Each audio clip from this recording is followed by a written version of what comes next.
이사야 말씀을 가지고요.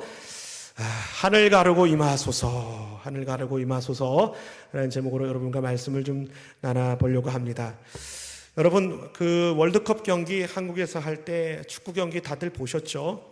제가 이제 축구 경기를 보면서 참 발견한 한 가지의 비밀이 있었는데, 여러분 제가 한번 여러분을 가르쳐 드려 볼까요? 축구할 때요, 아무리 자기가 축구를 잘해도요, 아무리 스타 플레이어라고 자기 몸값이 어마어마한 금액이라고 할지라도요, 심판이 딱 경고장 들고 경고하면요, 꼼짝 못합니다. 그렇죠? 그리고 어떤 선수가 만약에 벤치에서 감독이 A라는 선수 교체입니다, 감독 사인이 교체 사인 들어오면요, 두말 나위 없어요. 바로 뭐 해야 되나요? 교체해야 됩니다. 제가 그 축구 경기를 보면서 우리 신앙도, 우리 인생도 이와 같지 않을까, 그런 생각을 좀 해보게 됐어요.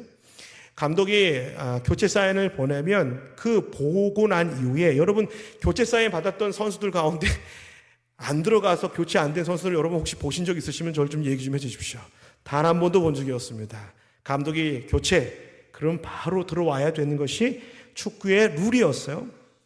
다시 운동장에 들어가는 운동선수들은 없습니다. 우리도 마찬가지 아닐까요? 우리에게 주신 현재 인생이라고 하는 운동장에 우리 어떤 분들은 10대로 달려가시고 20대로 달려가시고 30대로 달려가시고 그 여정을 뛰다가 조금 지쳐서 조금 이제 더디 걸어가시면서 천천히 그 걸음들을 걸어가고 계시는 분들도 이 자리 가운데 있을 거라고 생각합니다. 여러분, 축구도 보면요, 감독의 의도대로 축구 선수들이 선수하는 것처럼 여러분, 우리 인생도 우리의 감독 되시는 누구십니까? 하나님께서 우리 그 감독이신 그 룰을 따라서 지금 여기까지 걸어오신 성도님들과 또 말씀을 전하고 있는 여기 있는 부족한 목사도 그런 마음으로 지금 여전히 그렇게 주님이 기회를 주고 계신 것 아닐까, 그런 생각을 좀 해보게 됩니다. 여러분, 하나님이 우리 성도님들에게 지금도 기회를 주고 계시다는 사실을 여러분 믿으십니까? 숨 들어보세요. 한번 숨 들어 말아보세요. 숨 쉴 수 있으시죠? 숨 내쉬어보세요. 기회를 주시고 계신 거예요. 우리가 숨을 쉬고 들이마시고 숨을 내쉴 수 있는 거예요. 하나님이 지금도 우리에게 기회를 주고 계신 것이죠. 인생의 전반전이 있고요, 인생의 후반전이 있는데, 여러분, 인생의 전반전과 후반전이 다 끝나면 누구나 부릅니다. 감독께서 여기로 와라, 장례식장으로 다 들어가십니다. 저희 할머님도 서울연화장에서 장례를 제가 직접 집례를 했어요. 저희 작은 고모님께서 대부도에 제 골프장 사장님이십니다. 그분이 이제 장례를 치는데 그곳에 저희 우리 할머님이 화장하셔서 거기 수목장을 했어요. 제가 3박 4일 하면서 거기 서울 연화장 가보니까 정말 내놓으신 분들이 거기 다 오시더라고요. 국회의원도 오시고요. 다 거기 고로에 들어가면 거기 나오실 때 미스 코리아도 고로에 들어가고 나오면요, 미스 코리아로 나오지 않습니다. 다 가로로 나와요. 정치 권력을 가졌던 분도 고로 속에 들어가면요, 나오실 때 권력자로 나오는 게 아니더라고요. 다 똑같습니다. 하나님이 너 와야 돼. 그리고 화장장에서 나와가지고 그냥 다 똑같은 한 줌의 채로 저희 할머님도 장례 치르면서 인생이 더덥다, 그런 생각도 제 마음 가운데도 해보게 됐는데요. 여러분, 축구 경기를 보면 공정한 이제 심판을 봐야 되는데, 여러분 축구 보다 보면 심판도 공정하지 못한 심판들도 있습니다. 그래서 이렇게 고소도 당하고 그런 경우도 있지 않습니까? 인과응보의 원리가 작동되지 않을 때 사실은 우리의 마음속에는 어떤 감정이 일어납니까? 때로는 이거 좀 불합리해, 불평등해, 이런 마음이 우리 가운데, 그리고 지금 우리가 살아가고 있는 우리의 인생의 현실 속에서도 지금 여전히 존재하고 있습니다. 말씀의 룰대로 살지 못하기 때문에 인간이 행복하지 못한 거 아니겠어요? 여러분, 인간에게 있어서 사용 설명서가 있다면 우리를 창조하신 하나님, 그 하나님이 우리의 창조주이시고 하나님의 말씀대로 살면 여러분 인간 사용 설명이기 때문에 여러분 행복하게 될 줄로 믿습니다. 그래서 우리 박찬호님 암송하실 때 우리 암송하자고 하는 거 아니겠어요? 머리로 암송한 거 가슴으로 내려가자고 하는 이유가 뭐예요? 그렇게 살아보자라는 거예요. 그래서 그렇게 순종해 보면 행복한지 안 행복한지 해보라는 거 아니겠습니까? 그렇죠? 여러분, 그런 마음이에요. 여러분, 우리의 삶에 하나님의 말씀의 기준대로 살아갈 때 때로는 불합리한 것들을 경험할 때가 있습니다. 오늘 이사야 선지자가 활동했던 당시가 그랬어요. 남유다 민족이 여러분 바벨론의 포로로 잡혀갔다니 이게 무슨 말입니까 대체? 하나님이 바벨론을 들고 사용한다니 여러분 이거 이해가 되지 않는 거잖아요. 그런데 여러분 때로는 그럴 때가 있어요. 신기하게도 하나님이 하나님의 방법에서 사용하시는 것 가운데 이방 민족을 사용해서라도 하나님의 백성을 그렇게 다듬어 가시더라는 사실을 우리는 이 성경의 역사를 통해서도 하나님의 큰 손길을 볼 수 있어야 된다고 저는 분명히 믿습니다. 포로로 잡혀간 유다 민족 비참했죠. 엉망이었습니다. 사랑하는 아들, 사랑하는 딸 바벨론의 포로로 잡혀가가지고 우리 일제식민지 치하에서도 우리 민족 얼마나 치욕을 많이 당했습니까? 우리 자매님들 얼마나 일본 사람들한테 치욕을 많이 당했습니까? 우리 형제님들 임금도 못 받고 얼마나 고통 가운데 그렇게 사셨습니까? 겁탈당했고요. 남성들 그 당시에 가정 지키지 못하니까 여러분 남자에게는 한 가지만 남잖아요. 평생 이것만 지켜주면 우리 자매님들 남편 이것만 지켜주면요 남편은요 그냥 껍벅 죽으시잖아요. 그거 뭔지 아세요? 죽었다 깨어나도 남편분들은 자존심만 지켜주시면 되잖아요. 아닌가요 지금? 남편 자존심만 지켜주면요 삼시세끼 먹여주시면요 아무 말 안 하시잖아요. 여러분 그런데 당시에 바벨론의 포로로 잡혀갔던 가장들이요 뭘 지키지 못했어요? 자신의 가정을 지키지 못했습니다. 여러분 가정을 지키지 못했다고 하는 건요 이거 자존심이 엄청나게 상했던 순간인 거예요. 심지어 다른 민족도 아니고 우리가 아브라함과 이삭과 야곱과 이스라엘의 민족 하나님의 백성인데 저 비참한 저 사람들한테 우리 가정이 이렇게 겁탈당하고 비참하게 살아가고 시간이 많이 지나고 70년도 지나야 된다고 얘기하고 그리고 성전 70년 바벨론 포로에 갔다 끝나고 나서 다시 와서 성전을 짓고 여러분 환호했지만 주변의 강대국으로 인해서 여러분 엄두가 나지 않았던 민족이 유다 민족이었던 거 여러분 기억하십니까?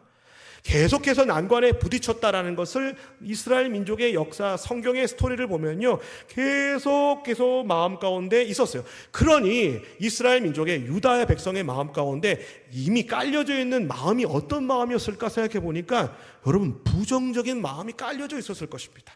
이거 다른 말로 하면 하나님의 뜻이면 정말 일사천리로 뭔가 풀리면 좋을 텐데 신기한 게 하나님의 뜻이 분명한데도 일사천리하게 무엇인가가 우리의 삶에 풀리는 일들이 없는 경우도 있지 않습니까? 뭔가 돼야 되는데 그러니 결과가 어떻겠어요? 그냥 감정이 다운되고 낙담되고 좌절에 빠지게 되는 것이죠. 소위 우리로 말하면 신앙이 영적으로 탈진 상태에 가게 되어버린 거예요. 그러니 오늘 본문의 6절에 뭐라고 얘기하냐면 한번 우리 6절 본문 말씀 6절 한번 읽어볼까요? 6절 말씀이요. 64장 6절 말씀. 무릇 우리는 시작. 무릇 우리는 다 부정한 자 같아서 우리의 의는 다 더러운 옷 같아. 자, 여기 잠깐 보세요. 여기 우리는 다 어떤 사람 같대요? 다가 중요해요. 다 부정하대요. 여러분, 다 아닐 수도 있잖아요. 그렇죠? 다가 아닐 수도 있어요. 다 부정하지 않을 수도 있는 것입니다. 또 한번 들어가 볼까요? 더 한번 얘기해 보십시오. 우리의 의는 뭐래요? 다. 여러분 다 더러운 옷이 아닐 수도 있는 거잖아요. 여러분 내가 입고 있는 옷이 더럽다고 저 사람이 입고 있는 옷도 더럽다고 단정 지을 수 있습니까? 내 마음의 감정이 우울하다고 저 사람의 감정도 우울할 수 있다고 그렇게 단정 지을 수 있습니까? 그렇지 않아요. 다 그렇지 않을 수도 있습니다. 그런데 이렇게 남유다의 백성들이 바벨론의 포로로 잡혀갔을 때 마음 가운데 마치 다 이렇게 된 것처럼 패배주의에 붙들려 있었다라는 것이죠. 그러니 7절과 같은 고백을 하게 되잖아요. 7절 우리 한번 읽어볼까요? 시작. 주의 이름을 부르는 자가 없으며 스스로 분별하여 주를 붙든 자가 없사오니 이는 주께서 우리에게 얼굴을 숨기시며 우리의 죄악으로 말미암아 우리가 소멸되게 하셨습니다 라고 이렇게 얘기할 수밖에 없는 거예요. 왜요? 다 부정한 것 같고 다 의로웠지 않은 것 같고 심지어 하나님도 숨어 계신 것 같은 마음이 팍 들어버리는 거예요. 그러니 기도할 마음도 없는 것이죠. 여러분, 신앙의 가장 큰 무기력증, 그 바이러스는 어쩌면 영적인 질병과도 같다라고도 볼 수 있는 것 아니겠어요?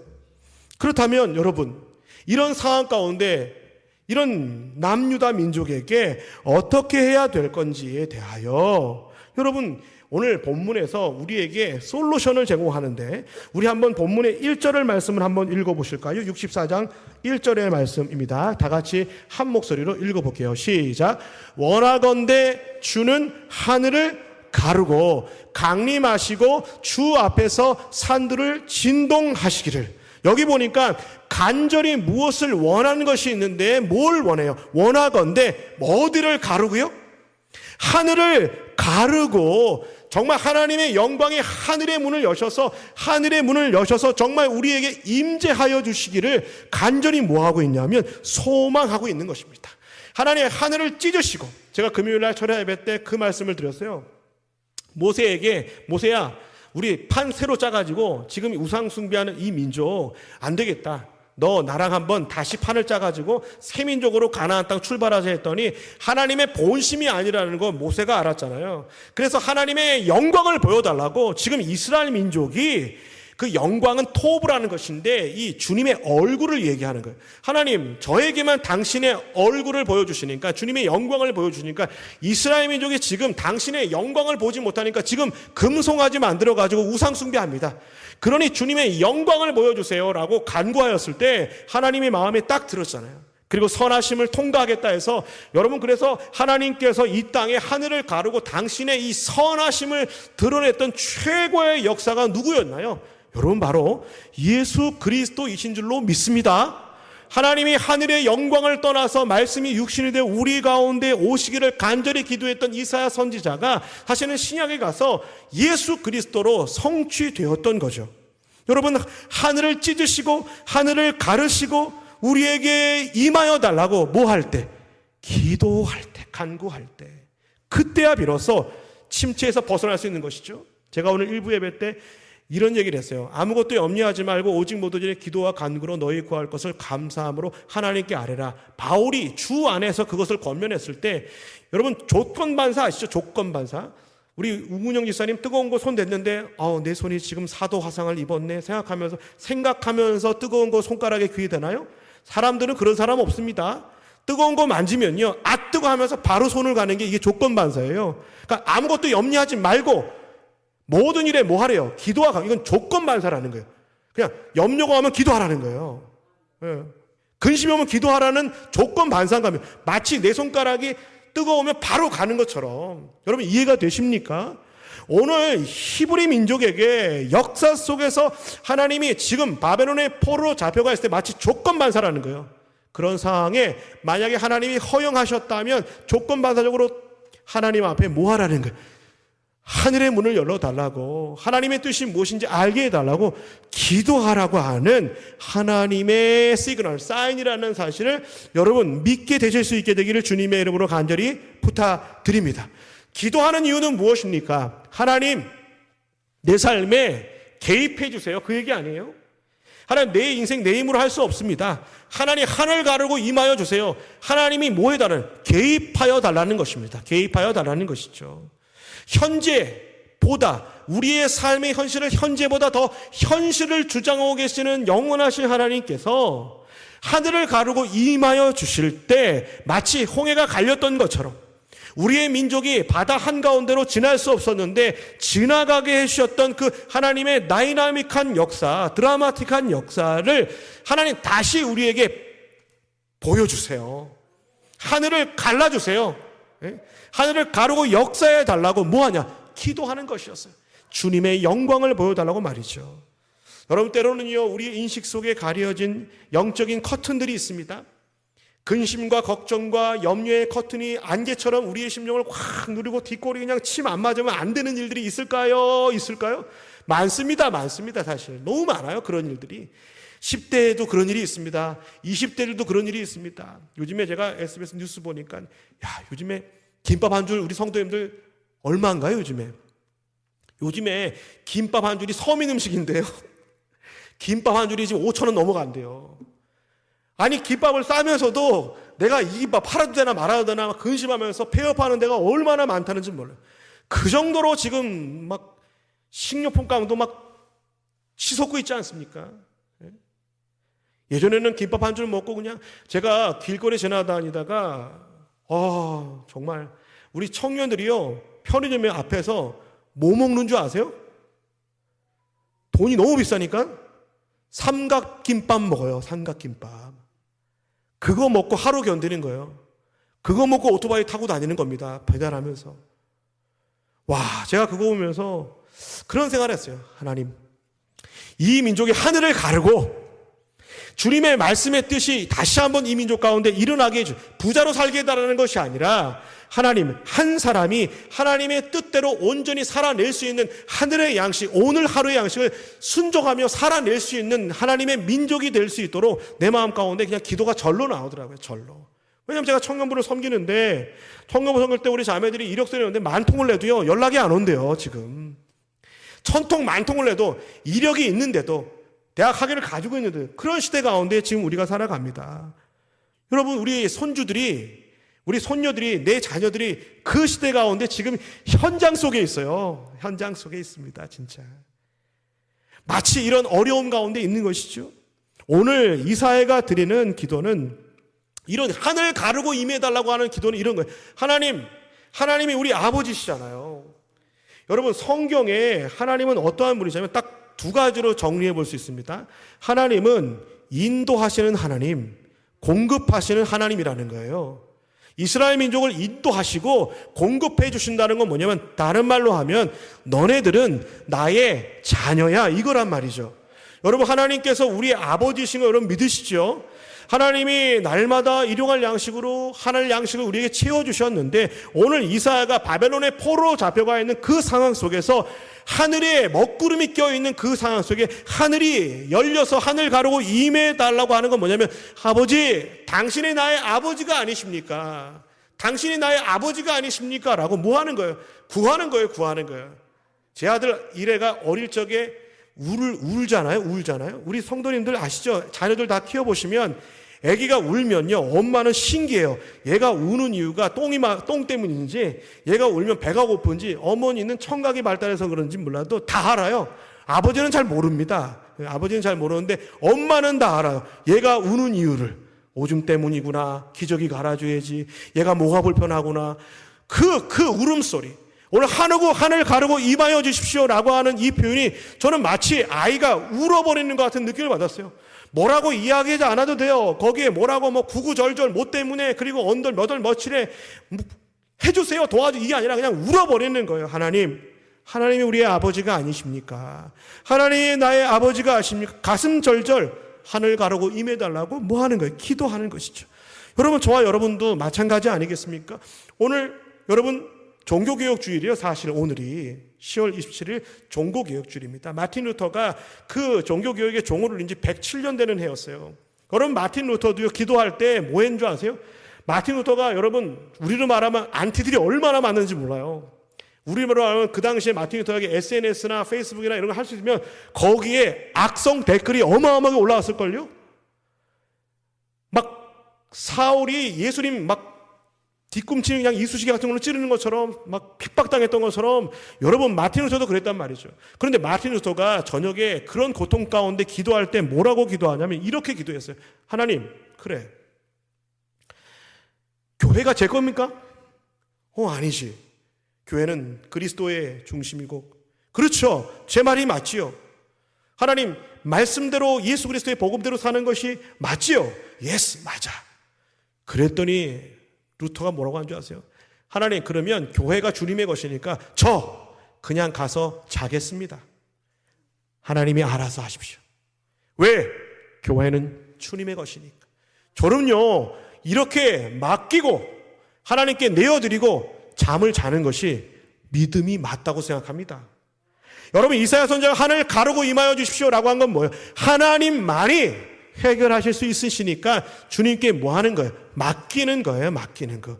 하늘을 갈라주십시오라고 기도하는 건 뭐냐면 우리의 힘으로 할 수 있다는 게 아니라 오직 하나님께만 이러한 역사가 일어날 수 있습니다라는 고백과도 같다라는 사실인 것이죠.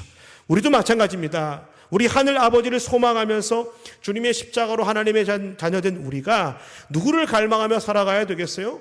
예수 그리스도, 그분의 영, 성령을 의지하면서 매일매일 그분께 나를 의탁하며 살아가는 것이 바로 우리의 마음이 되어야 된다고 저는 분명히 믿습니다. 여러분, 그러면 그분을 갈망하고 하늘을 가르다고 기도한다면 우리 삶에 어떤 변화가 일어나기 시작하겠어요?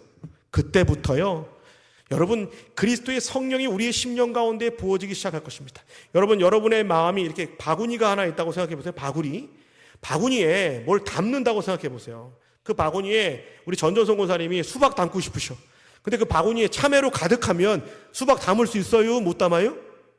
수박 담으려면 해야 되는 방법이 있습니다. 뭐예요? 참외 다 드러내야 돼요. 참외를 뚜껑을 열고 그 참외를 다 비워내야지만 수박 담을 수 있는 거잖아요. 저는요, 기도가 이와 같다고 생각합니다. 하나님, 내 마음에 있는 것들을 주님 앞에 토해내는 거예요. 하나님, 내 안에 수박을 채우기 원하면 참외 비워내야 되잖아요. 근데 그 참외가 우리의 죄악일 수도 있어요. 우리의 실수도 있습니다. 우리의 고통일 수도 있어요. 정말 내 힘으로 할 수 없는 일상에 내가 바꿀 수 없는 어떤 물줄기일 수 있어요. 그래서 그것들을 하나님 앞에 다 토해내는 것이죠. 그러면 사랑하는 교우님들, 하나님으로부터 시작될 수 있게 되기를 주님의 이름으로 간절히 부탁을 드러냅니다. 여러분, 하나님이 우리의 근원자이시고 하나님이 우리의 통치자이시기 때문에 그렇죠. 제가요, 전에 교회에 있을 때 우리 권사님 집사님들이랑 식당에 갔는데, 여러분, 식당에 가니까 제가 물티슈를 달라고 하니까 우리 장로님들이랑 우리 권사님들 그런 거 보셨는지 모르겠어요. 요만한 마시멜로 같은 거 아세요? 물티슈를 달라고 하는데 요런 걸 주더라고요. 이게 나는 물티슈래요. 근데 100만원을 주면서 물티슈 주세요. 근데 뭐라 그러는지 아세요? 그분이 거기다 물을 부세요. 그럼 물을 부니까 요만한 마시멜로 같은 게 물휴지가 어떻게 쑥 자라나. 제가 그거 보면서 이거다. 기도가 이거다. 메마른 행주와 같은 우리의 심령에 물이 부어지니까요, 물티슈가 자라나고 충만해지더라고요. 여러분, 다른 거 없습니다. 우리에게 말씀의 생수가 부어지면 끝나는 거예요. 기도가 이 물줄기예요. 보니까 기도가 이 물줄기입니다. 기도할 때 생명의 물줄기, 말씀의 물줄기가 우리에게 부어지기 시작할 줄로 여러분 믿으십시오. 만약에 하늘을 가르고 주의 영광이 임하게 해달라고 기도를 내려놓기를 포기하셨다면 여러분, 기도하기를 포기하는 것들을 포기하지 마셔요. 제가 비행기 날아가는 거 보면서 어떤 생각한 줄 아십니까? 포기만 안 해도 비행기 날아갈 수 있었어요. 라이트 형제가요, 뭐 안에서 비행기 날 수 있었습니까? 포기 안 해서요. 포기 안 하니까요, 비행기도 날아다닐 수 있잖아요. 여러분, 믿음은 저는 포기하지 않는 것이라고 믿습니다. 여러분, 하나님의 약속을 붙들고 이사야 선지자가 분명히 알았잖아요. 하나님이 어떠하신 분인지를 분명히 알았습니다. 오늘 본문에 이사야가 뭐라 그러냐면, 우리는 하나님의 질그릇 같다. 하나님이 나의 뭐라고 하면 토기장애인 것을 뭐 했냐면 여러분, 기억해냈던 거예요. 하나님이 내 삶에 어떠하신 분이셨던 걸 기억해낼 수 있다면, 저도 지치고 힘들 때 종이 한 장 넘기고 싶지 않을 때가 제가 있을까요? 없을까요? 우리 박장로님, 박병지 장로님, 있을까요? 없을까요? 있습니다. 우리 권사님들 종이 한 장 넘기고 싶지 않을 마음이 다운될 때가 있으셨어요? 없으셨어요? 있죠. 그럴 때 성경 암송이라도 빠르게 틀어놓으시란 말이에요. 내가 성경 암송 창세기부터 쭉 들을 때 귀로 듣다가 시편 50편을 넘어가 본 적이 없어. 말씀을 귀로 듣다가 마치 마시멜로 같은 그 종이 휴지에 물을 붓는 것처럼 말씀이 부어지니까 기도가 불붙더라고요. 다시 회복이 되더란 말이에요. 여러분, 이거예요. 하나님이 어떠하신 분이신지를 알 수 있는 채널이 어디예요? 성경이었습니다. 성경.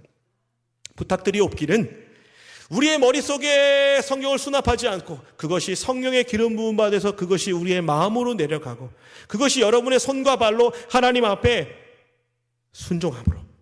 여러분, 그래서 우리가 은혜 받았더라고 하는 단초가 되는 건 뭐냐면 우리의 삶을 한 번이라도 주님의 뜻대로 살아보는 것입니다.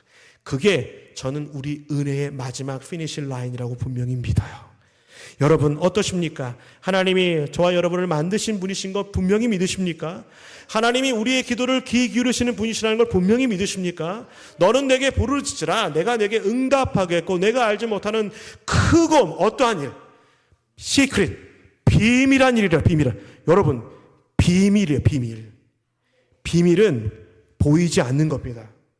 그런데 기도하면 비밀이 보이기 시작하는 거예요. 여러분 믿으십니까? 비밀은요 하나님 앞에 간구하면 비밀이 보이기 시작해요. 여러분의 눈에 그 비밀들을 하나씩 발견할 수 있는 주인공들이 되시기를 주님의 이름으로 간절히 부탁을 드려요. 여러분 하나님이 응답하시지 않는 분이 아닙니다. 하나님은 응답하시는 분이십니다. 그런데 문제는 뭐냐? 내가 원하는 답이 있기 때문이에요. 우리 아들 이래가 원하는 목적이 있습니다. 여기 이래 없나요? 없죠. 이번 주에 어린이집에 가서 받아쓰기를 했거든요. 요즘 받아쓰기를 왜 이렇게 받아쓰기를 했는지 모르겠어요. 100점을 맞기를 원했던 모양이에요. 금요일날 저녁이었는데 금요일날 시험이었다. 목요일날 저녁이 됐는데 저한테 뭐라고 하는지 아세요? 아빠 저랑 늘 같이 자요. 왜? 아들아 왜? 그랬더니 뭐라고 하는지 아세요? 내일 받아쓰기 때문에 긴장돼서 잠이 안 온대요. 7살짜리가 긴장이 돼서 잠이 안 온대요. 아빠 나 100점 맞고 싶은데 100점 안 맞으면 뭐 안 사줄 거지. 그렇게 얘기하더라고요. 제가 뭐라고 하는지 아세요? 아들아 빵점을 맞든 1점을 맞든 10점을 맞든 난 중요한 게 아니야. 나는 너를 점수로 판단하지 않는다. 얘가 은혜를 받더라고. 은혜를 받고 그 얘기를 듣고 5분 있다가 깊은 안식에 들어갔습니다.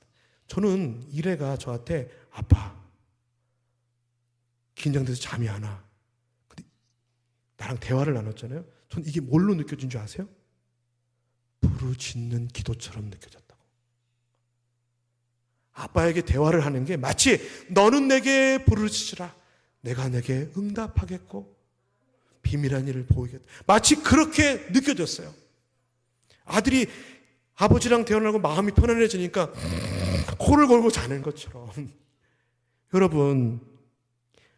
여러분의 갈망은 무엇입니까? 여러분이 기도하시는 이유는 무엇이었습니까?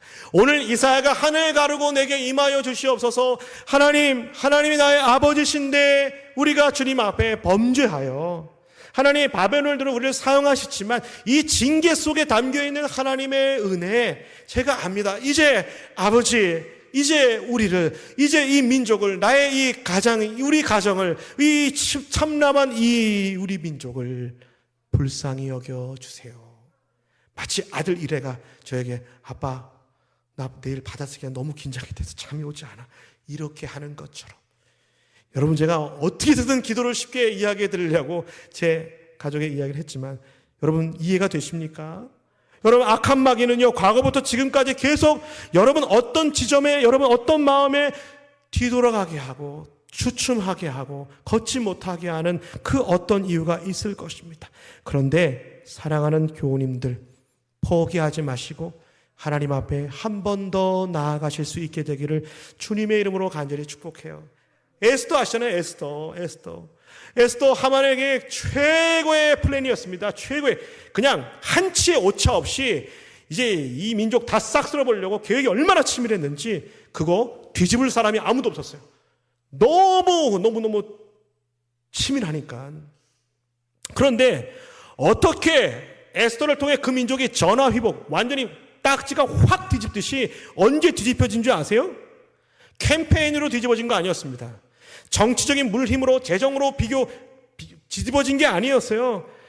에스더가 한 것이라곤 마치 제 아들 이래가 아빠 내일 시험 볼 때 긴장돼 한 것처럼 목숨을 걸어놓고 금식을 하고 하나님 앞에 마음을 내어 던져 부은 것뿐이었어요. 기도한 것밖에 없었어요.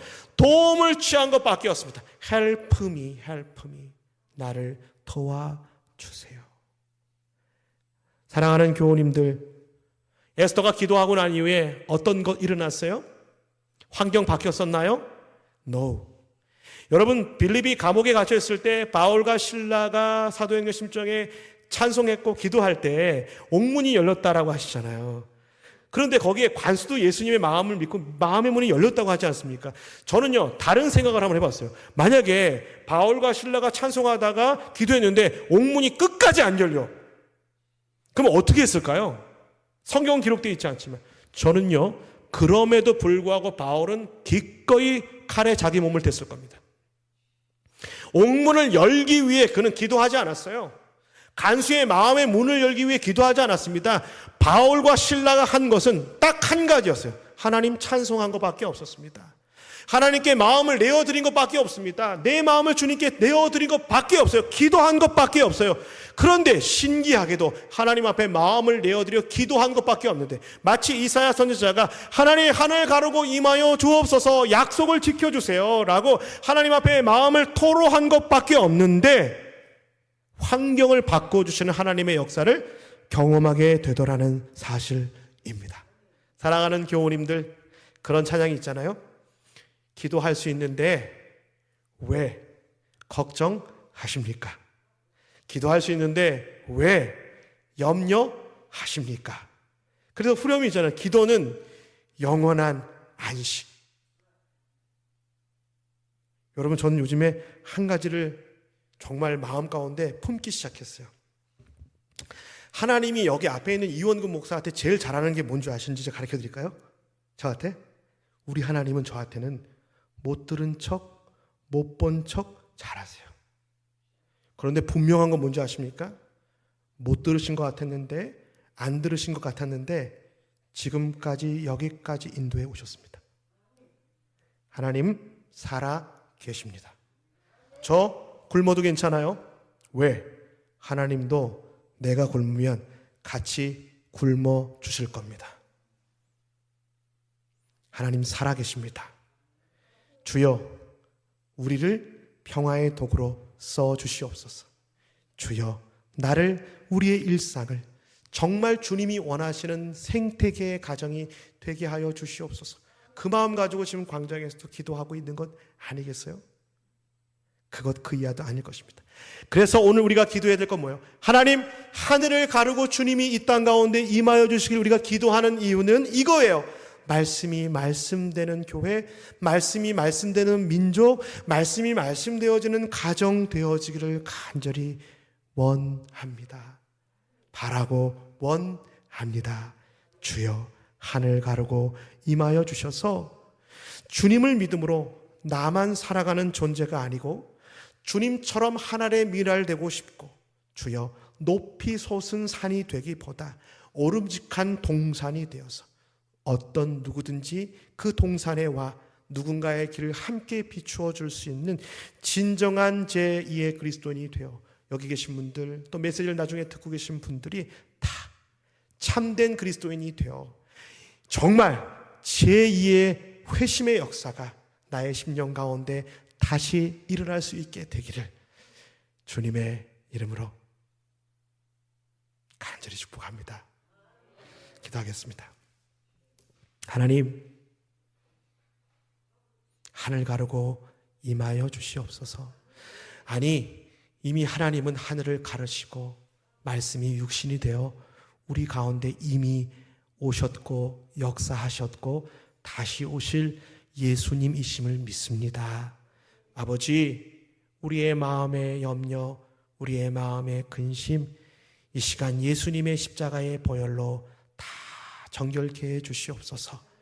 아버지, 이사야가 주님께 기도했던 것처럼 우리 교우님들, 우리 장로님들, 권사님들, 개인의 삶의 우리 임직자분들과 셀리더와 우리 목사님과 함께 우리 예수비전 교회가 하나님의 뜻이 하늘에 이룬 것처럼 주님의 뜻이 오늘 우리 이 땅에 이루어갈 수 있는 귀한 축복의 통로 다 되실 수 있도록, 그리고 우리를 그렇게 사용해 주실 수 있도록 인도하여 주시옵소서. 감사하며 우리 주 예수 그리스도의 이름으로 기도드립니다. 아멘. 우리 함께 찬양하며 기도하기를 원하는데요, 우리 하나님의 부르심이라는 찬양 함께 찬양하며 기도하기를 소원합니다.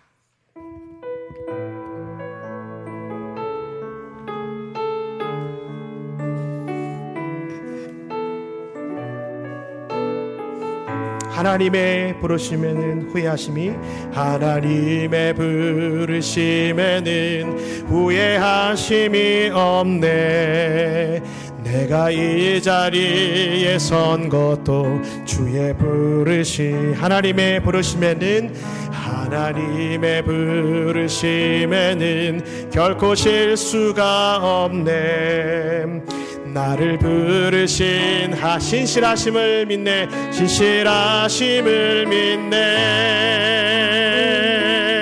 날 부르신 뜻 내 생각보다 크고 날 향한 계획 나의 지혜로 증량 못하나 가장 좋은 길로 가장 완전한 길로 오늘도 날 이끄심 날 부르신 뜻